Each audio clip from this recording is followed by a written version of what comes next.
Breaking news చూస్తున్నాము. ఇటు Trump పై కాల్పులు జరిపిన నిందితుడిని అరెస్ట్ చేశారు. నిందితుడి ఫోటోని ప్రస్తుతానికి ట్రూత్ సోషల్ మీడియాలో ట్రంప్ పోస్ట్ చేశారు. సెక్యూరిటీ స్క్రీనింగ్ ఏరియాలో కాల్పులు జరిపిన నిందితుడు, దానికి సంబంధించిన విజువల్స్ని మనం రైట్ సైడ్ బాక్స్లో చూడొచ్చు. ఆ సెక్యూరిటీ ఏరియాకి దూసుకొని వచ్చేసాడు. అక్కడ ఎదురుగా ఉన్న ఇద్దరు సెక్యూరిటీ పర్సనల్స్ని షూట్ చేసి పారిపోయే ప్రయత్నం చేశాడు. సో ఒక్కసారిగా సెక్యూరిటీ పర్సనల్స్ అతన్ని అడ్డుకునే ప్రయత్నం చేశారు. మొత్తంగా 8 రౌండ్ల కాల్పులు జరిపిన ఆ వ్యక్తిని అరెస్ట్ చేసిన ఫొటోస్ని మనం రైట్ సైడ్ బాక్స్లో చూస్తున్నాం. డొనాల్డ్ జే ట్రంప్ అరెస్ట్ చేసిన తర్వాత ఆ ఫొటోస్ని రిలీజ్ చేశాడు ఇటు అమెరికా ప్రెసిడెంట్ ట్రంప్. కానీ ఆ ఈవెంట్ ఏదైతే జరుగుతుందో జర్నలిస్టులు 2600 మంది జర్నలిస్టులకు సంబంధించిన వైట్ హౌస్ ఈవెంట్, జర్నలిస్టులతోని ప్రెసిడెంట్ కలిసి ఆ డిన్నర్ మీటింగ్కి ఎలాంటి పర్మిషన్ లేకుండా, ఎలాంటి సెక్యూరిటీ క్లియరెన్స్ లేకుండా కావాలనే గన్ను తీసుకొని అందులోకి పరుగులు తీశాడు ఆ నిందితుడు. అంటే ట్రంప్ని చంపాలన్న ఉద్దేశమేనా? ఖచ్చితంగా అంటున్నారు ఇటు విశ్లేషకులు. మనం చూడొచ్చు ఆ సెక్యూరిటీ ఎంతమంది అక్కడ నిల్చొని అడ్డుకునే ప్రయత్నం చేస్తున్నారు.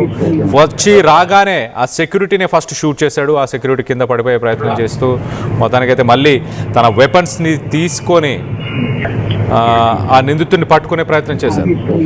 సీక్రెట్ సర్వీసెస్, లా ఎన్ఫోర్స్మెంట్ ఈ బృందాలన్నీ కూడా ఇమీడియట్గా రెస్పాండ్ అయ్యాయి, సరిగ్గా పనిచేసాయి, చాలా వేగవంతంగా పనిచేస్తాయి అంటూ వాళ్ళని కంగ్రాచ్యులేట్ చేస్తూ ట్రంప్ ట్వీట్ చేశారు. సీక్రెట్ సర్వీస్ సిబ్బందికి ట్రంప్ కంగ్రాచ్యులేషన్స్, అలాగే ధన్యవాదాలు, థ్యాంక్స్ చెప్తూ వైట్ హౌస్ కరస్పాండెంట్స్ డిన్నర్లో చోటు చేసుకున్న ఘటన గురించి ఆయన సోషల్ మీడియా మాధ్యమంలో మాట్లాడాడు. మనం దానికి సంబంధించిన విజువల్స్ని చూడొచ్చు. ఆ విజువల్స్లో ఒక్కసారిగా ట్రంప్ని ఒక సేఫ్ జోన్కి, ట్రంప్తో పాటు ఇటు మెలనీ వైఫ్ మెలనీ, అలాగే వైస్ ప్రెసిడెంట్ జేడీ వ్యాన్స్, వీళ్ళందరినీ కూడా ఒక సేఫ్ అండ్ సెక్యూర్డ్ లొకేషన్కి సీక్రెట్ సర్వీసెస్ ఏజెంట్స్, అలాగే మెట్రోపాలిటన్ పోలీస్ వీళ్ళందరూ కోఆర్డినేషన్తో ఇమీడియట్గా సేఫ్ ప్లేస్కి తీసుకెళ్ళినట్టు తెలుస్తుంది. కాల్పులు జరిగిన సమయంలో ఈ ఈవెంట్లో అమెరికా ప్రెసిడెంట్ ట్రంప్తో పాటు తన వైఫ్ మెలనీ, అలాగే America vice president JD Vance, అలాగే కీలక నేతలు ఇటు Pete Hegseth defence secretary, Marco Rubio, ఇలాంటి కీలకమైన ఇంపార్టెంట్ పర్సన్స్ అని చెప్పొచ్చు, కీలక నేతలు అని చెప్పొచ్చు, వీళ్ళందరూ కూడా ఆ ఈవెంట్లో మరి ఉన్న సమయంలోనే ఈ ఘటన చోటు చేసుకుంది. ప్రాణ భయంతో అక్కడున్న విఐపీలు, అక్కడున్న జర్నలిస్టులు 2600 మంది జర్నలిస్టులు ఉన్నారు. వాళ్ళందరూ కూడా ఆ టేబుల్స్ కింద దాక్కునే ప్రయత్నం చేశారు తమ ప్రాణాలని కాపాడుకోవడానికి. ఒక్కసారిగా ఫైరింగ్ మొదలైంది. 1, 2, 3, 4 అలా 3-4 షాట్స్ ఫైరింగ్ చేసిన వెంటనే లోపల ఒక్కసారిగా ప్యానిక్ అయ్యారు. అందరూ గెట్ డౌన్ అంటూ టేబుల్స్ కింద దాక్కునే ప్రయత్నం చేశారు. మనం దానికి సంబంధించిన విజువల్స్ని చూడొచ్చు. ఒక్కసారిగా ఇటు స్టేజ్ పైన ఉన్న ట్రంప్ కానీ మెలనీ కానీ స్టేజ్ పైన ఉన్న వాళ్ళందరూ కూడా ఒక్కసారిగా కింద దాక్కునే ప్రయత్నం చేశారు. మరోపక్క రైట్ సైడ్ విజువల్లో కింద బాక్స్లో మనం చూస్తున్నాం, ఫైరింగ్స్ అయిన వెంటనే ఇటు సీక్రెట్ సర్వీస్ పోలీస్ ఒక్కసారిగా స్టేజ్ పైకి దూసుకొచ్చారు. అలాగే అక్కడ మెట్రోపాలిటన్ పోలీసులు కూడా ముందుకు దూసుకొచ్చారు. ఇక్కడ కింద టేబుల్స్ దగ్గర కూర్చున్న వ్యక్తులందరూ కూడా ఒక్కసారిగా కిందకి తలదాచుకునే ప్రయత్నం. మనం చూడండి, ఇనిషియల్గా ఆ వ్యక్తులందరూ కూర్చొని ఉన్నారు, వెంటనే టేబుల్స్ కింద దాక్కునే ప్రయత్నం చేశారు.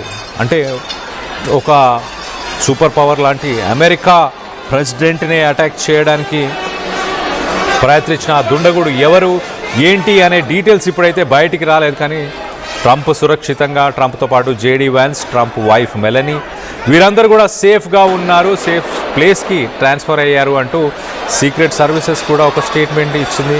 2024 జూలైలో కూడా ప్రచారం చేస్తున్న సమయంలో, ఆ ర్యాలీ టైంలో ట్రంప్ పైన ఇలాగే ఒక అటాక్ జరిగింది. అప్పుడు తన చెవిని తాక్కుంటూ వెళ్ళాయి, తన చెవి ఆ ఘటనలో గాయపడ్డాడు ట్రంప్ అని చెప్పుకోవచ్చు. ఆ మైలేజ్తోనే, ఆ సింపతితోనే ట్రంప్ గెలిచాడా? ఇటు దుండగుడి కాల్పుల్లో ట్రంప్ చెవికి అప్పుడు గాయాలయ్యాయి. ఇప్పుడు మాత్రం అదృష్టవశాత్తు ఎవ్వరికీ ప్రాణ నష్టం అయితే జరగలేదు. అంత చిన్న ప్లేస్లో దాదాపు 2600 మంది ఒక హాల్లోనే, వాషింగ్టన్ హిల్టన్ అనే ఒక హోటల్లో ఈ మీటింగ్ జరుగుతుంది.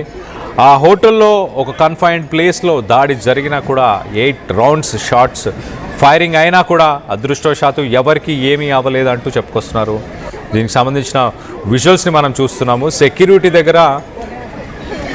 దగ్గర తను ఎంటర్ అవుతూ, సో ఆ వ్యక్తికి సంబంధించిన ఫోటోని ప్రస్తుతానికి ప్రెసిడెంట్ ట్రంప్ రిలీజ్ చేశారు. ఆ ఫోటోలో ఉన్న వ్యక్తి, ఎస్ ఎగ్జాక్ట్లీ ఈ వ్యక్తియే ఆ దాడికి పాల్పడ్డాడు. థామస్, అతని పేరు థామస్. సో అతను ఎందుకు మరి ఈ దాడి చేశాడు? ప్రెసిడెంట్ని ఇటు ట్రంప్ని చంపాలన్న ఉద్దేశంతోనే ఈ దాడి చేశాడా, లేకపోతే ఇతర కారణాలు ఏమైనా ఉన్నాయా? మానసికంగా తను ఏమైనా బాధపడుతూ ఇలాంటి ఒక చర్యకు పాల్పడ్డా? గతంలో మనం చూసాం 2025లో కూడా ఆఫ్ఘనిస్తాన్కి సంబంధించిన ఒక వ్యక్తి, అమెరికా ప్రభుత్వానికి, అమెరికా మిలిటరీకి ఆఫ్ఘనిస్తాన్లో హెల్ప్ చేసిన ఆ వ్యక్తి ఒక్కసారిగా వైట్ హౌస్ పరిసర ప్రాంతాల్లోనే దాడిని నిర్వహించాడు. అక్కడ 2 నేషనల్ సెక్యూరిటీ గార్డ్స్ పైన ఫైరింగ్ చేయడంతో మొత్తానికైతే అతన్ని నేషనల్ సెక్యూరిటీ గార్డ్స్ ఇమీడియట్గా అడ్డుకోవడం, అతన్ని అరెస్ట్ చేయడం. దాని తర్వాత ఆఫ్ఘనిస్తాన్ నుంచి ఎలాంటి వ్యక్తులు కూడా ఇమిగ్రేషన్ పైన ఇండియాకు రాకుండా ఉండేలాగా చర్యలు తీసుకోవడం జరిగింది. సో మొత్తం మీద మరొక ఘటన, ట్రంప్ని చంపేందుకు మరొక ఘటన చోటు చేసుకుంది. దానికి సంబంధించిన వ్యక్తి వివరాలని ట్రంప్ వెల్లడించారు. ఆ విజువల్స్ని కూడా, సీసీటీవీకి సంబంధించిన విజువల్స్ని కూడా మనం చూస్తున్నాము. పరిగెట్టుకుంటూ లోపలికి సడన్గా వచ్చేసాడు. అప్పటికే అతన్ని షూట్ చేసే ప్రయత్నం, మరి షూట్ చేసినా కూడా తనకి ఎలాంటి గాయాలు అవ్వలేదు. తనని అరెస్ట్ చేశారు.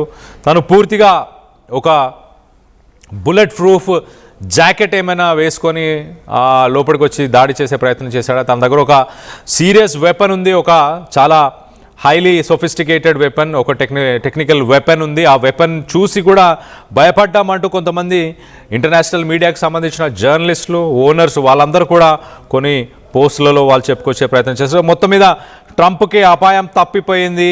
సీక్రెట్ సర్వీసెస్, అలాగే అక్కడున్న మెట్రోపాలిటన్ పోలీస్ వీళ్ళందరూ సమన్వయంతో పని చేయడం వల్ల సేఫ్గా ఉన్నానంటూ సోషల్ మీడియా మాధ్యమం ట్రూత్లో తను పోస్ట్ చేశాడు. దానికి సంబంధించిన విజువల్స్ని మనం చూస్తున్నాం.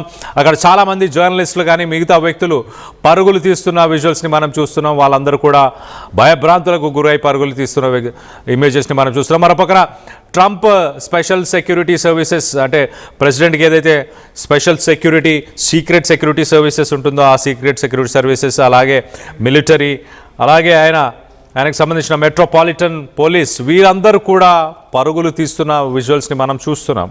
సో ఒక్కసారిగా భయభ్రాంతులకు గురయ్యారు. ఆ మీటింగ్ అవ్వక ముందే ఇలాంటి ఒక దారుణం చోటు చేసుకుంది. ఏది ఏమైనా ఇట్స్ ఎ గ్రేట్ ఈవినింగ్ అంటూ ట్రంప్ ట్వీట్ చేశాడు. ఇట్స్ ఎ గ్రేట్ ఈవినింగ్, కుదిరితే ఈ డిన్నర్ మీట్ని మళ్ళీ కంటిన్యూ చేద్దామంటూ కూడా ఆయన చెప్పుకొచ్చే ప్రయత్నం చేశాడు.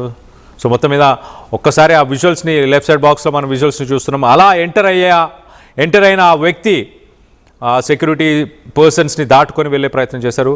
దాని తర్వాత అక్కడున్న ట్రంప్ని దాడి చేయడానికి ఆ హాల్లోకి, బాల్ రూమ్లోకి ఎంటర్ అయ్యే ప్రయత్నం చేసినప్పుడే సెక్యూరిటీ ఫోర్సెస్ అతన్ని హోల్డ్ చేయడం జరిగింది. మొత్తానికైతే అరెస్ట్ చేశాము. ఆ నిందితుడు ఇప్పుడు ప్రస్తుతానికి మా అధికారుల అందుబాటులోనే ఉన్నాడు అంటూ ఇటు ట్రంప్ పోస్ట్ చేశాడు. అలాగే సీక్రెట్ సర్వీసెస్, పోలీస్ వీళ్ళందరినీ కూడా అప్రిషియేట్ చేయడం జరిగింది. దీనికి సంబంధించి మీరేమనుకుంటున్నారు? ట్రంప్పై కాల్పుల వెనుక ఇరాన్ హస్తం ఏమైనా ఉందని మీరు భావిస్తున్నారా? ఇతర దేశాలకు సంబంధించి ఏదైనా హస్తం ఉందని మీరు భావిస్తున్నారా? లేకపోతే అమెరికన్సే ట్రంప్ని ప్రెసిడెంట్గా వద్దని అనుకుంటున్నారా? దీనికి సంబంధించిన మీ అభిప్రాయాలు ఏంటనేది కింద కామెంట్ రూపంలో తెలియపరచండి. అలాగే అక్కడ ఎలాంటి పరిస్థితులు